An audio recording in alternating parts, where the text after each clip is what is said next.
i ovog trena trka je puštena. Ariela ide na čelo trke, a odmah do nje Martin Misterija.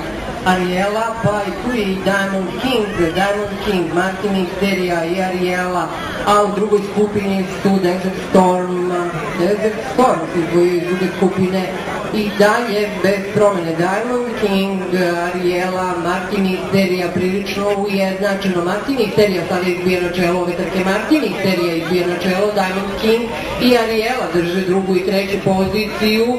Martin Misterija stvara sve ubedljivije vodstvo, borba je za drugo mesto, Diamond King i Ariela. Martin Misterija i dalje na čelu ove trke, na drugoj poziciji Diamond King i Tika Vujgović, pa potom Ariela, pa potom Desert Storm, pa Heartless. Martin Misterija i dalje na čelu ove trke, u pravcu je Martin Misterija, ubedljivo vodstvo stvorio Martin Misterija u samoj završnici ove trke, na čelu i dalje Martin Misterija, Darko Filipović i Martin Misterija u prvom startu došli do prve pobjede, danas je ovo drugi start za Martin Misteriju i vidite kako to izgleda. Martin Misterija, pa potom dolazi Desert Storm, pa potom dolazi Heartless, pa Diamond King i Ariela, tu sam izvrano pristupom.